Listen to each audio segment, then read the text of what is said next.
গৃহস্থ বাড়িতে দেবী লক্ষ্মীর কেমন মূর্তি বা ছবি রাখা উচিত? বাস্তুশাস্ত্র অনুসারে সঠিক মূর্তির পুজো করলে বাড়ির উপকার হয়, জীবনে ইতিবাচক শক্তির প্রবাহ বাড়ে, অন্যথায় আর্থিক ক্ষতির সম্মুখীন হতে পারেন আপনি। দুর্ভাগ্যের ছায়া পড়তে পারে আপনার জীবনে। দেবী লক্ষ্মীর বিভিন্ন রূপের ছবি এবং মূর্তি পাওয়া যায়। আপনি কোনটি বাড়িতে রাখবেন? বাস্তু মতে মা লক্ষ্মীর কোন মূর্তি স্থাপন করা উচিত? সাধারণত দেবী লক্ষ্মীর 4 ধরনের মূর্তি দেখা যায়।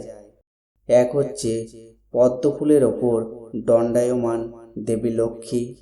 2 পদ্মের ওপর বসে দেবী লক্ষ্মী। 3 পদ্মের ভেতরে এক পা নামিয়ে বসে আছেন দেবী লক্ষ্মী। এবং 4 নাম্বার গণেশের সঙ্গে দেবী লক্ষ্মীর একটি মূর্তি। আপনার বাড়িতে কোন মূর্তি রাখবেন? বাস্তুশাস্ত্র অনুসারে গৃহস্থ বাড়িতে পদ্মের ওপর উপবিষ্ট দেবী লক্ষ্মীর যে কোনো একটি মূর্তি স্থাপন করা শুভ। এটি সমৃদ্ধির পথ খুলে দেয়, আপনার জীবনে ইতিবাচক শক্তি আনে।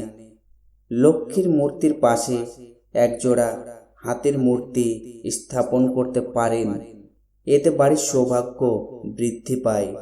হাতি সম্পদ ও শক্তির প্রতিনিধি।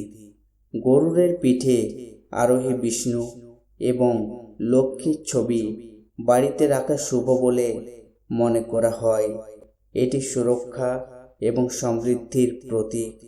বাড়িতে কোন মূর্তি ভুলেও রাখবেন না?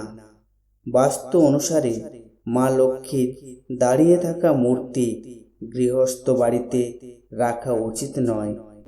প্রচলিত বিশ্বাস, এই ভঙ্গির মূর্তি বাড়িতে রাখলে বাড়ির সমৃদ্ধি এবং সুখ ব্যাহত হতে পারে। দেবী লক্ষ্মীর পাশে পেঁচার ছবি বা মূর্তি রাখা উচিত নয়। আর্থিক সমস্যা এবং পারিবারিক অস্থিরতা থেকে দূরে থাকতে পাথর, ধাতু বা মাটির তৈরি দেবী লক্ষ্মীর মূর্তি বাড়িতে রাখুন। প্লাস্টিক বা প্লাস্টার অফ প্যারিসের মূর্তি নৈব।